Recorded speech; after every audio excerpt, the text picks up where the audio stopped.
Bienvenue donc à la session de l'atelier technique Les nouveautés du Web App Builder for ArcGIS.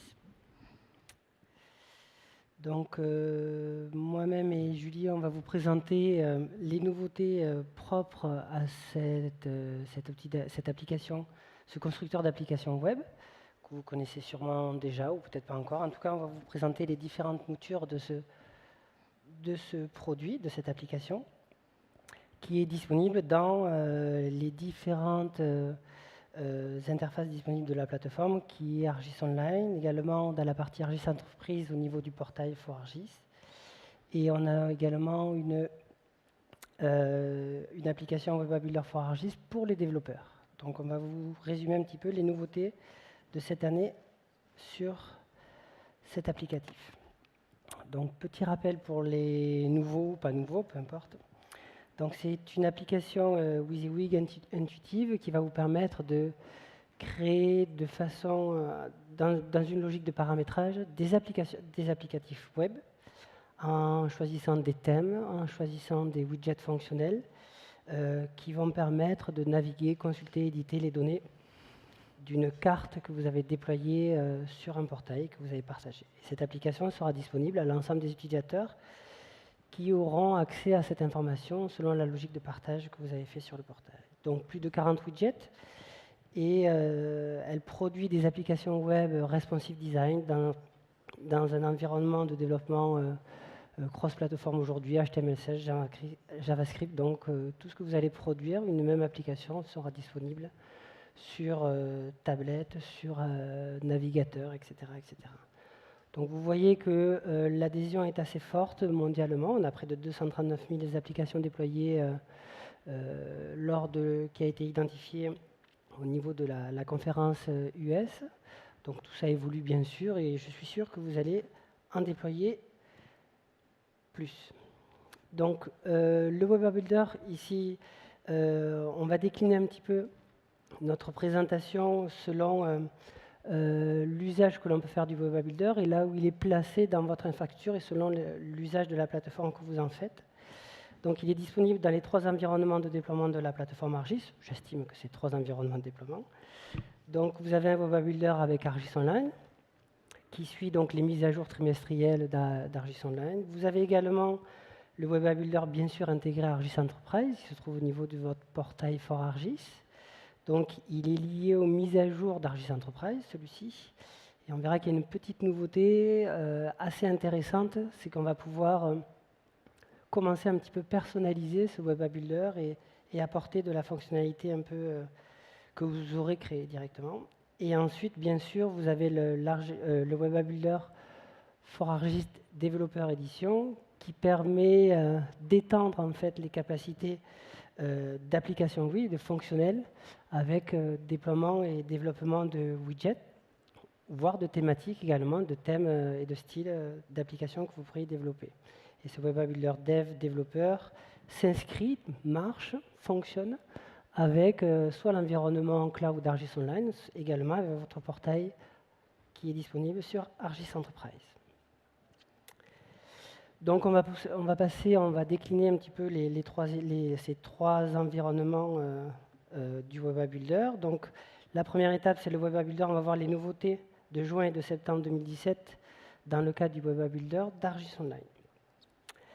Très rapidement, donc il y a eu de nouveaux widgets assez intéressants, certains plus ou moins, mais disons qu'on a un widget de conversion de données, la possibilité de faire du plein écran, ça peut être utile si vous avez un mur d'images et vous voulez faire une application, surtout on va voir avec un nouveau thème que vous voyez qui s'appelle tableau de bord, peut-être que vous avez déjà vu durant ces 2 jours ou vous allez sûrement utiliser, qui permet en fait de faire de la carto avec des indicateurs sous forme de diagrammes et d'infographies. Donc différents nouveaux widgets et également des améliorations de widgets existants. Donc ça, je vous invite à lire le fameux blog de notre ami Gaëtan Arcorama qui décrit tout ce qu'il faut là-dessus. Et on a de nouvelles fonctions également dans l'onglet attributs que Julie va nous présenter tout à l'heure. Donc très rapidement, un premier thème dans le tableau de bord. Vous l'avez peut-être vu, j'espère en tout cas, durant ces 2 jours, parce qu'il est très intéressant et très utile. Donc, une ergonomie de type tableau de bord, où on va pouvoir afficher simultanément la carte, vos données, des infographies dynamiques par rapport à la carte, c'est-à-dire quand je vais zoomer, dézoomer sur la carte, les infographies vont se mettre à jour, et on va pouvoir moduler en fait cette présentation, tableau de bord avec une carte, des widgets à gauche, à droite, en bas, 2, 3, 5, 7, etc. Et tout ça, toujours dans une logique de paramétrage. Des nouvelles fonctionnalités dans l'onglet attributs va nous permettre de rajouter des sources de données supplémentaires qui ne sont pas forcément présentes dans la web map, mais qui ont un intérêt à être embarquées dans l'application que l'on va déployer pour justement apporter une information supplémentaire d'un autre domaine, etc. Et où on va pouvoir également accéder à des contenus abonnés. Tout ça, je passe très rapidement parce que Julie va faire une super présentation. Ensuite, vous avez ici un nouveau widget qui est plutôt intéressant, qui était une vraie demande, je pense, une attente de nos clients, qui était une logique qui s'appelle filtrage. Mais l'objectif, c'est plutôt en fonction d'une localisation, un point, un polygone, d'une sélection d'une entité, de pouvoir savoir en fonction d'une distance, à telle distance, de sélectionner les entités de différentes couches, comme une sélection multicouche, et d'avoir une sorte de résumé en fait de ce qui se trouve à distance en fait de ce positionnement, et on va pouvoir produire des rapports. Donc il y a quelques niveaux de personnalisation, ça ne va pas très bien, mais en tout cas ça répond à ce besoin de j'opère une analyse spatiale et je peux très rapidement faire un petit peu un rapport synthétique de mon analyse en fonction de la distance. Bon, bref. Ensuite, vous avez un outil qui s'appelle modélisation d'aptitude. On ne le présentera pas ici, mais il peut être utile dans la recherche de localisation, de capacité territoriale, de potentiel prédéterminé en fonction de différents facteurs. Ce widget s'appuie sur un service d'imagerie à partir d'une mosaïque où on a plusieurs données présentant différents indicateurs, par exemple de population, NDVI, occupation des sols, etc. Et l'utilisateur va pouvoir jouer avec des curseurs et des potentialités, des pourcentages, pour pouvoir déterminer à la volée des potentiels de territoire. Le gros focus, un widget donc véritablement intéressant qui vient avec le thème tableau de bord. Donc c'est toute la partie infographie où vous allez avoir différents widgets disponibles, présentation de vos indicateurs sous forme de différents diagrammes ou graphiques, et on va pouvoir les combiner, les paramétrer pour qu'ils permettent de créer un véritable tableau de bord à travers le Web App Builder. Je laisse la main à Julie. Voilà, donc voilà un aperçu de ce que vous allez pouvoir réaliser avec les nouveautés de Web App Builder sur ArcGIS Online. Donc je vais déjà passer en mode plein écran. Donc vous avez un widget qui est généralement situé en bas à droite, que vous pouvez activer ou désactiver au moment où vous allez configurer votre application et qui vous permet de passer en mode plein écran. Donc c'est un détail, mais qui permet quand même de pouvoir occuper tout l'espace et de gagner en clarté pour montrer le résultat de vos cartes et de vos infographies. Donc sur la carte actuellement, j'ai les académies parisiennes. Je vais vous lister les couches. Voilà, j'ai 3 académies, Versailles, Paris et Créteil, par-dessus lesquelles je vais avoir les lycées d'Île-de-France, qui sont classés en 2 catégories, en violet pour le public et en vert pour le privé. J'ai également des iris sur ma carte qui ne sont pas visibles à cette échelle et je vais m'en servir en fait pour utiliser le widget filtrage par la suite. Donc si je zoome, vous allez pouvoir observer que toutes les infographies qui sont disposées autour de ma carte sont recalculées en conséquence. Donc je vais avoir la somme des lycées, le pourcentage de réussite par secteur, que ce soit public ou privé, et le pourcentage de réussite par académie à gauche, ainsi que le taux de la moyenne, le taux moyen général de l'obtention du bac en 2016. Je n'avais pas précisé l'année. Donc ça, c'est une première interaction. La deuxième, c'est que si vous passez le curseur de votre souris sur certains éléments des infographies, vous allez voir une surbrillance des éléments concernés sur la carte. Donc là, si je passe ma souris sur le secteur public, je vais avoir tous les lycées qui sont violets qui vont être en surbrillance. La même chose à l'inverse pour le privé. Bon, pour le nombre de lycées sur la zone, ça ne marche pas avec cette infographie-là, avec la jauge. Par contre, ça va bien fonctionner avec les académies aussi, juste histoire de pouvoir visualiser rapidement, sans faire de sélection, les éléments qui sont concernés par un diagramme ou un autre. Donc ça, c'est une première chose. Et avant de partir du côté de la personnalisation de l'application, je vais vous montrer le widget filtrage. Donc voilà, en zoomant suffisamment pour pouvoir faire apparaître les iris. Les iris, donc, ce sont des îlots de regroupement pour le calcul de statistiques et c'est un maillage de l'INSEE qui découpe les communes en différents quartiers si elles sont suffisamment grandes et peuplées. Pour l'instant, donc, je n'ai mis associé à ces iris que le champ de population. Vous pouvez en avoir plein d'autres parmi les différentes données qui sont à votre disposition. Moi, je me suis cantonnée à la population et je vais aller chercher mon widget filtrage ici. Donc, plusieurs manières de l'utiliser. Le but, c'est comme vous l'a dit Vincent, c'est de pouvoir, par rapport à une zone donnée, générer un rapport qui va calculer et représenter les éléments qui sont contenus dans une zone donnée. Donc, cette zone, vous allez pouvoir soit la configurer en renseignant une adresse ou un lieu, soit dessiner ou sélectionner une entité sur votre carte. Donc, la sélection se trouve ici, mais après, vous pouvez également dessiner ou positionner un point à l'aide des outils de dessin qui sont là. Moi, je vais positionner un point à peu près là où on se trouve aujourd'hui. Par défaut, mais ça c'est un paramétrage que j'ai fait au niveau de la personnalisation du widget, il me propose un rayon de 1000 mètres. Et moi, je vais demander est-ce que ce soit à 1500 mètres pour l'agrandir un petit peu et inclure au moins un lycée dans ma zone d'études. Une fois que je suis satisfaite de la zone que je veux pouvoir éditer en termes de rapport, je vais cliquer sur le rapport. Et là, il va me sélectionner les couches qui intègrent le rapport. Là encore, ces couches, j'en ai 3 sur ma carte. Il manque les académies ici dans le résultat. C'est en fait une donnée que j'ai choisi de ne pas inclure dans le rapport. Et ça se fait au niveau de la personnalisation du widget. Donc d'abord, je vais avoir la zone totale qui concerne le territoire qui va être édité sous forme de rapport.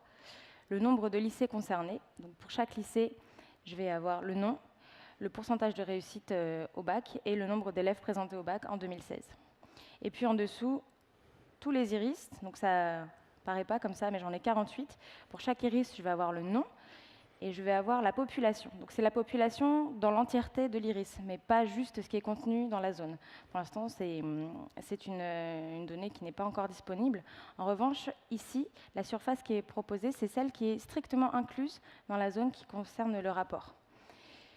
Vous pouvez bien sûr paramétrer le nombre et le nom des champs que vous voulez voir apparaître dans le rapport. Moi, je me suis limitée à 3 pour les lycées, mais j'en ai encore bien d'autres à l'intérieur de mes données. Également pour les iris, je me suis cantonnée à 2 champs, mais vous en avez d'autres que vous pouvez choisir d'inclure ou de ne pas inclure dans la personnalisation de votre rapport.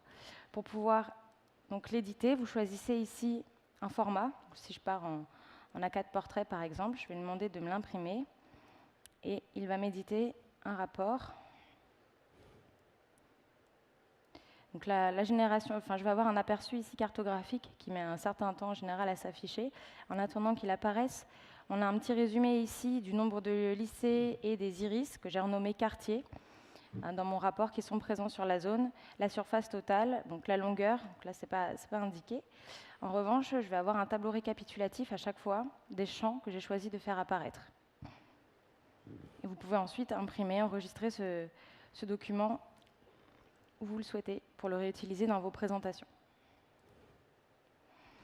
Donc, je vais aller du côté de la configuration de l'application pour aller un petit peu plus loin et vous montrer la façon dont vous allez pouvoir personnaliser votre application. Donc, tout ça commence d'abord par le choix de la thématique. Donc là, on est sur les tableaux de bord. Vous avez la possibilité de choisir un style particulier et une certaine mise en page. La mise en page, elle peut également être modifiée. Vous avez un bouton orange. C'est une action qui est pour le moment inédite et réservée uniquement au template tableau de bord. Vous allez pouvoir choisir de supprimer en cliquant sur la petite croix. Vous pouvez supprimer les infographies qui sont déjà présentes, mais vous pouvez en ajouter en les faisant glisser directement dans votre application. Voilà, donc là, je vais lui réserver une petite place quand même à ma nouvelle infographie. Et je ne supprime rien, je ne change pas l'ordre, mais vous pouvez aussi bouger juste en cliquant, glissant vos infographies pour changer la thématique et la manière dont elles vont s'organiser. Donc le choix de la carte, ça ne change pas. Ensuite, vous avez les widgets. Je vais y revenir dans un instant. Je vais d'abord aller du côté de l'onglet Attributs pour reprendre du coup un élément que Vincent vous a présenté. Vous pouvez rajouter, et ça c'est nouveau avec l'onglet Attributs, ça fait partie des dernières mises à jour, vous pouvez rajouter des données, des sources de données supplémentaires qui ne font pas partie de votre webmap, mais que vous allez pouvoir exploiter dans des widgets d'analyse qui sont présents avec Web App Builder. Pour l'instant, les widgets qui peuvent prendre en compte les données supplémentaires que vous allez intégrer à votre application, ce sont seulement les infographies. Et on a deux possibilités. Vous pouvez aller chercher des données qui sont réservées à un contenu abonné habituellement. Donc, les données du contenu abonné, ce sont des données qui sont mises à la disposition des utilisateurs abonnés à un portail, que ce soit Portal for ArcGIS ou ArcGIS Online. Ce sont des données qui sont publiées par Esri, qui sont publiques, mais qui comportent une petite note ici. Donc, on a une précision quand il s'agit de contenu abonné. Le contenu abonné est gratuit, il ne consomme pas de crédit à la consommation, mais il est réservé vraiment aux personnes qui disposent d'un compte d'utilisateur nommé se rattachant à un portail. À ne pas confondre du coup avec le contenu premium, qui, pareil, est réservé aux abonnés, mais qui, lui, va consommer des crédits lorsque vous l'utiliserez. Donc là, il me suffirait d'aller du côté de la source de données que je veux pouvoir rajouter à ma carte, qui met un certain temps à s'afficher. Vous avez l'URL de ce contenu, il vous suffit de la copier, et puis de la coller ici en ajoutant une nouvelle URL. Bon, là, en l'occurrence, le contenu abonné disponible ne m'intéresse pas pour la thématique de ma carte, mais voilà, je vous ai montré le cheminement pour pouvoir le faire. D'autre part, vous pouvez aller rajouter des sources de données supplémentaires, donc là, de votre choix, des données à vous. Et en l'occurrence, j'ai enregistré dans mes couches une feuille Excel qui présente les résultats du bac par filière et la moyenne générale totale depuis 2010 jusqu'à 2016. Donc ce document, je l'ai enregistré, je l'ai passé dans mes contenus, je l'ai partagé et je suis allée rajouter du coup l'URL qui apparaît ici. C'est une donnée qui ne fait pas partie de ma carte, c'est vraiment une connexion via une source de données supplémentaire. Et je vais pouvoir du coup l'utiliser dans un widget que je viens d'insérer à mon application. Donc je vais aller paramétrer ce widget en allant chercher l'infographie, puisque c'est pour l'instant le seul qui permet d'utiliser des données extérieures à celles de la carte avec les données supplémentaires. Je vais aller chercher un diagramme à colonnes. Et donc là, vous avez la possibilité de choisir les données qui vont être appliquées à l'infographie. Donc soit celle de la carte, d'une part, ou d'autre part, la donnée supplémentaire que vous avez configurée. Donc là, je vais aller chercher ma feuille Excel. Ensuite, il vous faudra paramétrer le widget, donc lui donner un nom, enfin un titre. Ce titre-là, il n'est pas à prendre à la légère. En fait, c'est la petite ligne qui apparaît en haut à gauche de votre infographie. Donc je vous conseille de ne pas laisser infographie 1, 2, 3, 4. Ce n'est pas forcément très esthétique. Je vais juste l'appeler évolution et je vais donner un titre un peu plus précis ici. Donc chaque élément du widget, qui est pour l'instant composé de 3 blocs. Vous avez le titre, la partie réservée au diagramme et une description supplémentaire que vous pouvez choisir d'ajouter ou de supprimer à votre widget, se personnalise ici. Donc là, moi, par exemple, je vais même supprimer le titre et je vais juste marquer évolution du bac, des résultats du bac plutôt, depuis 2010. Voilà. Je clique sur le bloc principal et je vais aller chercher ici les champs, enfin la valeur que je veux voir affichée dans mon diagramme. Vous avez la possibilité de choisir de classer vos valeurs de 4 manières différentes. Bon, là, en l'occurrence, avec mes données, il n'y a pas de grande différence.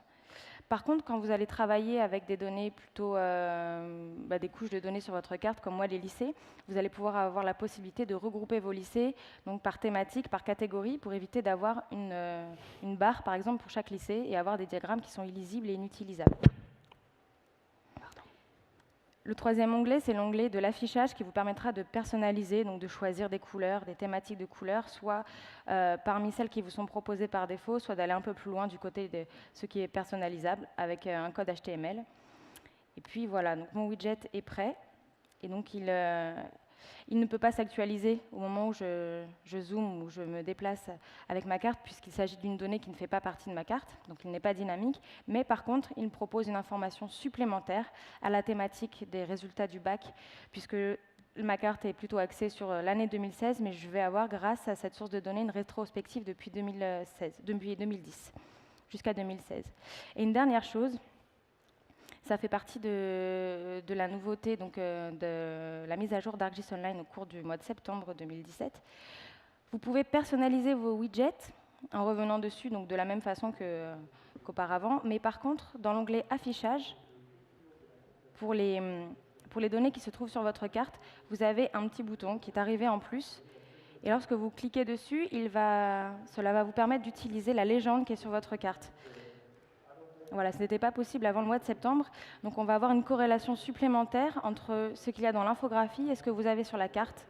Notamment là, pour pouvoir vraiment plus vite visualiser les éléments que j'ai et qui s'actualisent d'un côté et de l'autre. On va reprendre la présentation.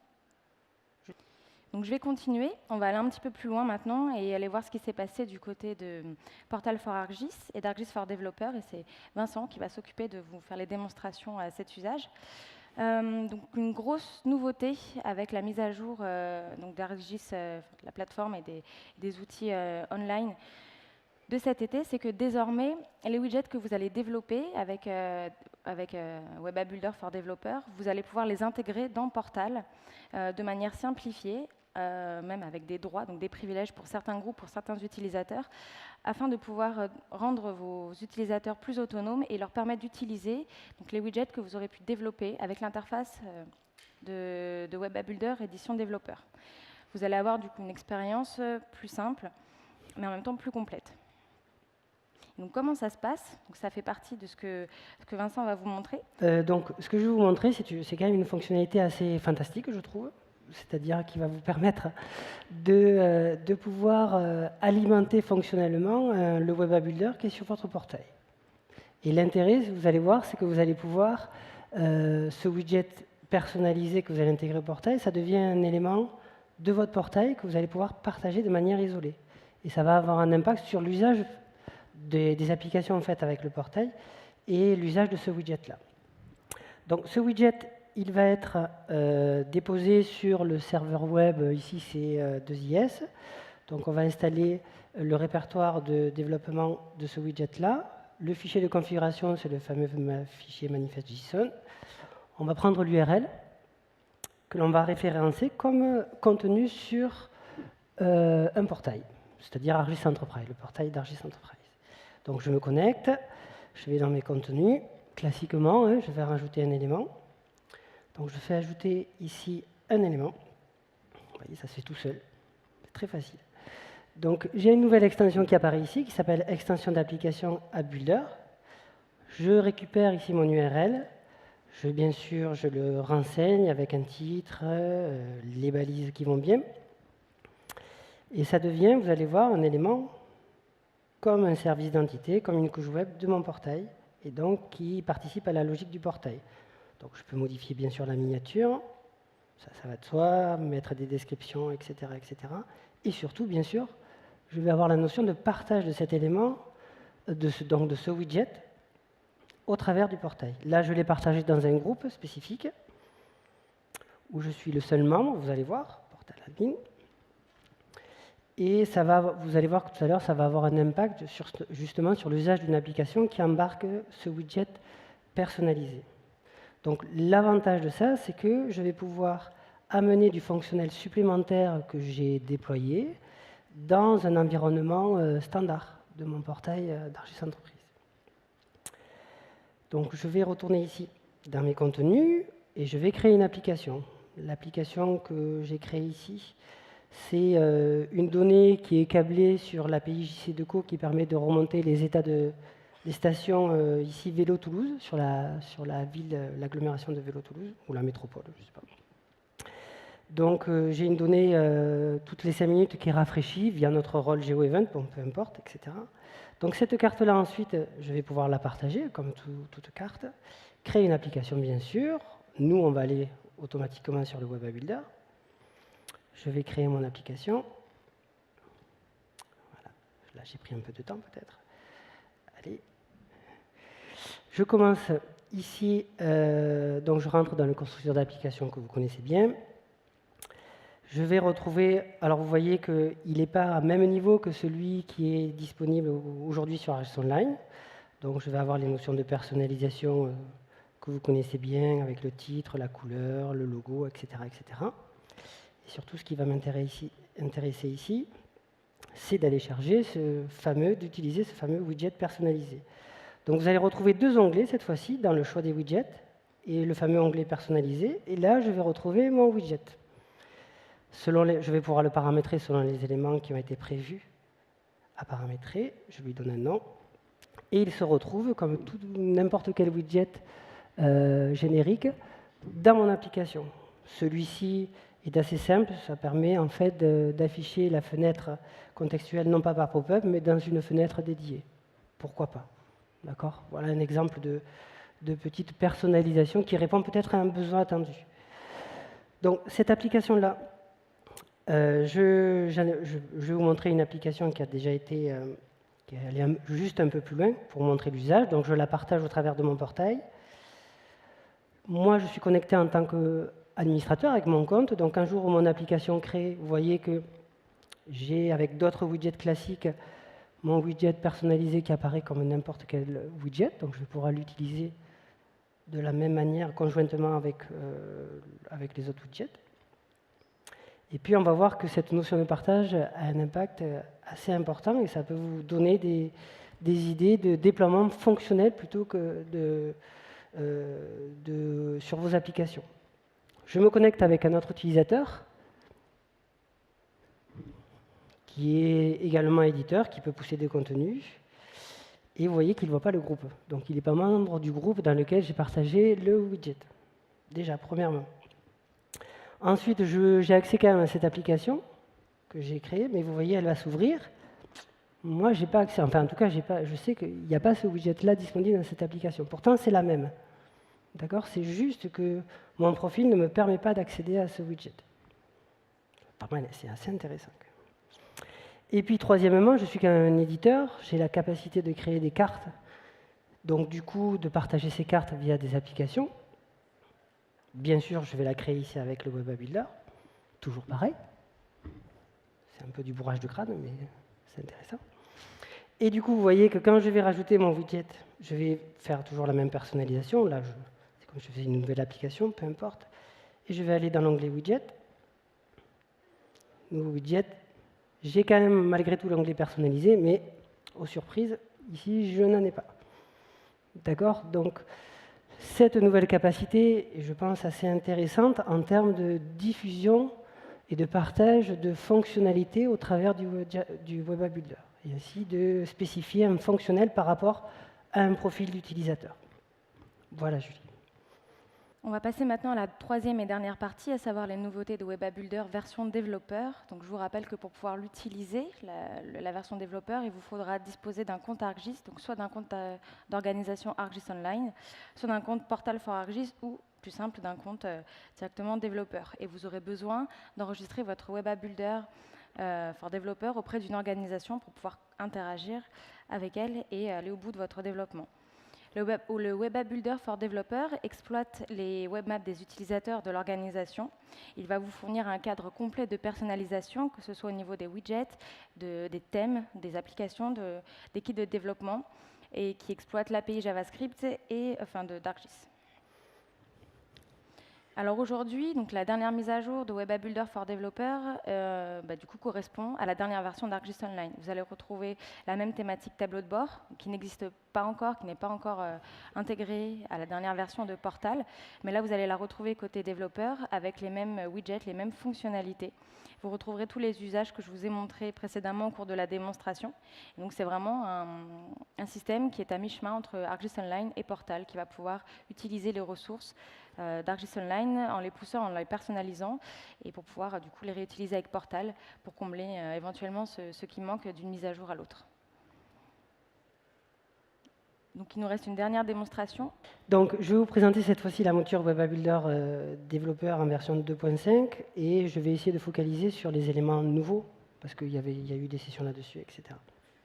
Donc je le rappelle, le Web App Builder va permettre d'avoir un environnement de développement autour de cet outil-là, de cette application-là, et de personnaliser à la fois le fonctionnel et à la fois la thématique. Donc, il s'appuie, la première chose à faire, bien sûr, c'est que Cette application, c'est une application autonome qu'il va falloir identifier auprès d'un portail. Ça, ce sont des choses assez normales. Et vous voyez que dans les répertoires, cette fois-ci du Web App Builder d'installation, je vais, dans le répertoire widget, je vais rajouter mes widgets personnalisés. Dans le répertoire thème, mes thèmes également personnalisés, qui correspondent peut-être à un besoin. Donc ce Web App Builder qui est installé sur un serveur ou sur une machine, peu importe laquelle, la première étape, c'est bien sûr de l'identifier pour qu'il puisse connaître les ressources disponibles sur le portail, pour que les utilisateurs soient identifiés pour pouvoir l'utiliser et créer des applications à partir de ce constructeur d'applications-là. Une fois qu'il est bien identifié, on le partage comme toute autre application pour définir quels utilisateurs, quel rôle du portail vont pouvoir l'utiliser. Un élément nouveau également de cette partie dev, c'est qu'il va prendre en compte les thèmes partagés.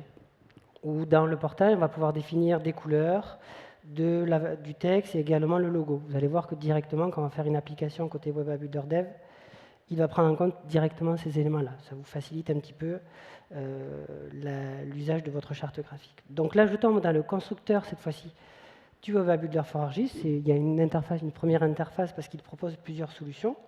Alors on peut créer des applications à partir de rien ou en fonction de modèles d'applications déjà créés via un Web App Builder de portail ou d'ArcGIS Online. Donc là, je crée une nouvelle application que je vais nommer intervention, par exemple, ici. Voilà. Et je vais me retrouver exactement dans le même environnement. Et ce constructeur-là, quand il va s'ouvrir, voilà, va me proposer les éléments de personnalisation que j'ai insérés, qui sont disponibles dans cette application.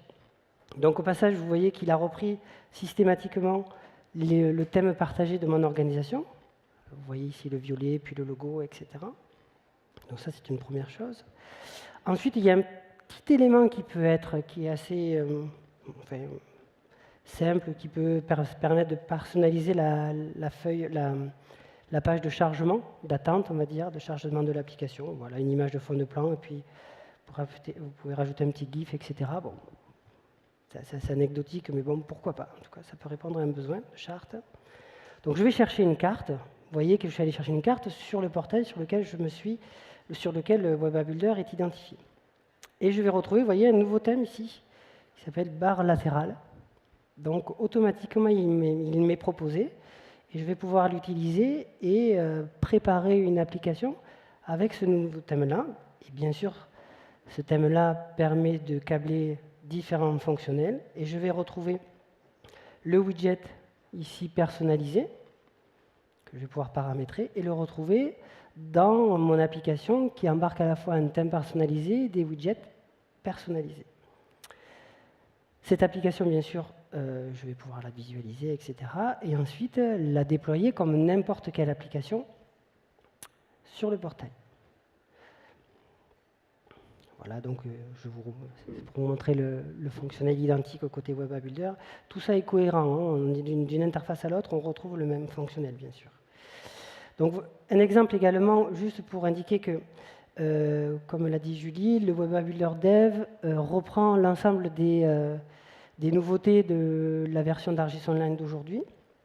Et ça peut vous permettre, en tout cas moi je l'envisage comme ça aussi, au lieu de la partie personnalisation, c'est que si je veux faire une application Web App Builder avec le fameux thème tableau de bord, qui est plutôt intéressant, et les widgets infographie, je ne l'ai pas dans le Web App Builder du portail, alors que là, je le retrouve dans ce Web App Builder-là. Et donc, du coup, je vais pouvoir construire mon application dans cet environnement qui embarque mes données. Je télécharge ça, je mets ça sur un serveur de ZIS, et je vais pouvoir référencer cette application en indiquant l'URL de cette application. Et ça devient une application qui embarque mes données avec un fonctionnel avancé proposé par le Web App Builder.